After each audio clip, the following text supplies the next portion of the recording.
શિક્ષાપત્રીના શ્લોક 151 થી 160 અને શ્રી કૃષ્ણ ભગવાન તથા પોતાના ગુરુ તથા સાધુ તેમના દર્શન કરવાને ગયે સીતે માર્ગને વિશે પારકું અન્ન ન ખાવું અને શ્રી કૃષ્ણ ભગવાન તથા પોતાના ગુરુ તથા સાધુ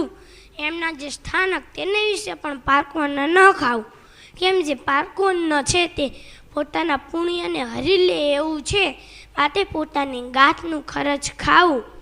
અને પોતાના કામકાજ કરવા તેડ્યા એવા જે મજૂર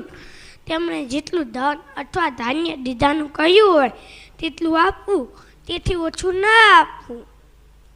અને કોઈ આપણી પાસે કરજ માંગતો હોય અને આપણે દઈ ચૂક્યા હોઈએ તો તે વાતને છાની ન રાખવી અને પોતાનો વંશ તથા કન્યાદાન એ પણ છાનું ન રાખવું.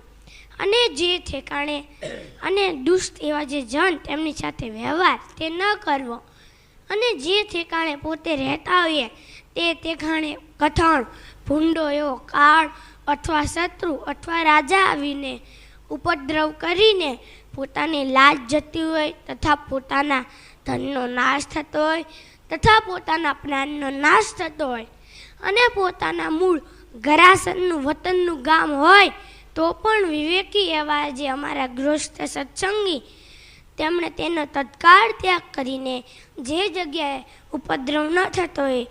એવો જે બીજો દેશ તે પ્રત્યે જઈને સુખેથી રહેવું. અને ધનાઢ્ય એવા જે ગૃહસ્થ સત્સંગી તેમણે હિંસા રહિત એવા જે વિષ્ણુ સંબંધી યજ્ઞ તે કરાવવા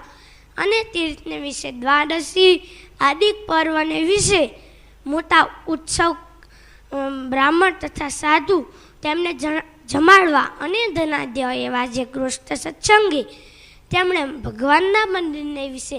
મોટા ઉત્સવ કરાવવા અને સુપાત્ર એવા જે બ્રાહ્મણ તેમને નાના પ્રકારના દાન દેવા અને અમારા આશ્રિત એવા જે સત્સંગી રાજા તેમણે ધર્મશાસ્ત્રને આશ્રીને પોતાની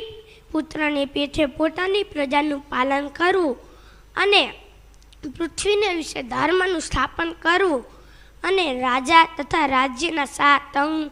તથા 4 ઉપાય તથા 6 ગુણ એ સર્વને લક્ષણે કરીને યથાર્થપણે જાણવા અને તીર્થને 4 મોકલ્યાના જે સ્થાનક તથા વ્યવહારને વિશે જાણનારા તથા સભાસદ તથા દંડવા યોગ્ય માણસ તથા દંડવા યોગ્ય નહીં માણસ એવા જે તેમણે સર્વને લક્ષણ કરીને યથાર્થપણે જાણવા. હવે તે સુવાસીની જે બાઈઓ તેમના જે વિશેષ ધર્મ તે કહીએ છીએ અને અમારે આશ્રિત એવા જે સુવાસીની જે બાઈઓ તેમણે પોતાનો પતિ અંધ હોય, રોગી હોય, દરિદ્રી હોય, નપુંસક હોય તો તેને ઈશ્વરની પેઠે સેવવો અને પતિ પ્રત્યે કટુ વચન ન બોલવું. અને સુવાસીની જે સ્ત્રીઓ તેમણે રૂપને યૌવન અને યુક્ત તથા